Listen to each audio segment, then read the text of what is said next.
Disse o Senhor a Moisés: apresenta-te a Faraó e diz-lhe: assim diz o Senhor, Deus dos Hebreus: deixa ir o meu povo para que me sirva. Porque se recusares deixá-los ir, e ainda por força os detiveres, eis que a mão do Senhor será sobre ti, sobre o teu rebanho, sobre ti e sobre o teu rebanho, que está no campo, sobre os cavalos, sobre os jumentos, sobre os camelos, sobre o gado e sobre as ovelhas, com pestilência gravíssima. E o Senhor fará distinção entre rebanhos de Israel e rebanhos do Egito, para que não morra de tudo que pertence aos filhos de Israel. O Senhor designou certo tempo, dizendo: amanhã fará o Senhor isto na terra. E o Senhor o fez no dia seguinte, e todo o rebanho dos egípcios morreu. Porém, do rebanho dos israelitas não morreu nenhum. Faraó mandou ver, e eis que do rebanho de Israel não morrera nenhum sequer. Porém, o coração do Faraó endureceu e não deixou ir o povo. Então disse o Senhor a Moisés e a Arão: apanhai mãos cheias de cinza de forno, e Moisés atire-a para o céu diante do Faraó. Então se tornará em pó miúdo sobre toda a terra do Egito, e se tornará em tumores que se arrebentem e úlceras nos homens e nos animais, por toda a terra do Egito. Eles tomaram cinza de forno e se apresentaram a Faraó.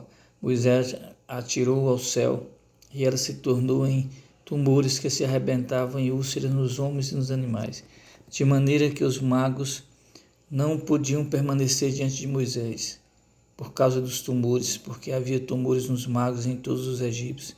Porém o Senhor endureceu o coração de Faraó, e este não os ouviu, como o Senhor tinha dito a Moisés.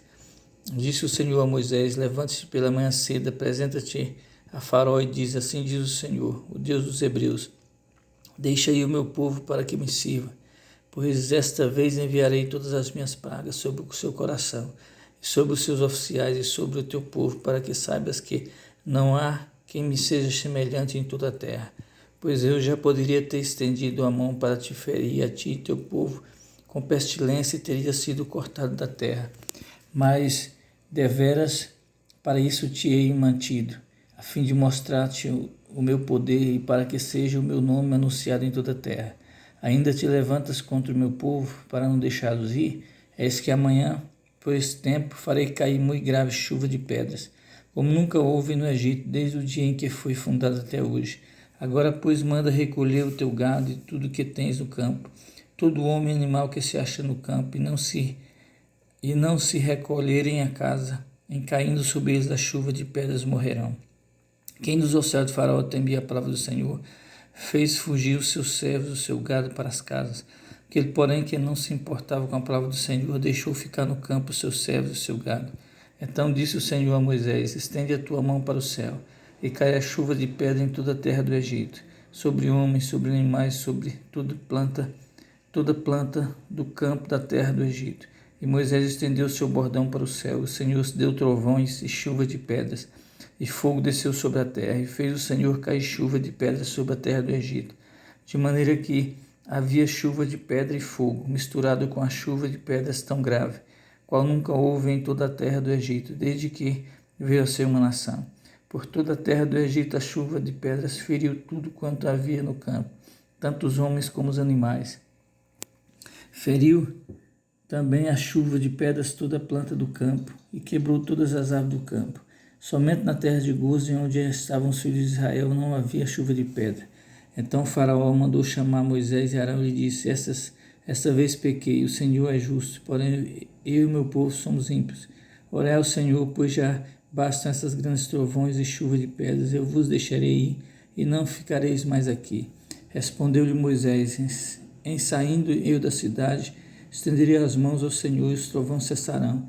Já não haverá chuva de pedras, para que saibais que a terra é do Senhor. Quanto a ti, porém, os teus oficiais, eu sei que ainda não temeis ao Senhor Deus. O linho e a cevada foram feridos, pois a cevada já estava na espiga, e o linho em flor. Porém o trigo e o centeio não sofreram dano, porque ainda não havia nascido. Saiu, pois, Moisés da presença de Faraó, e da cidade se estendeu as mãos do Senhor, cessaram os trovões, a chuva de pedra, e não caiu mais chuva sobre a terra.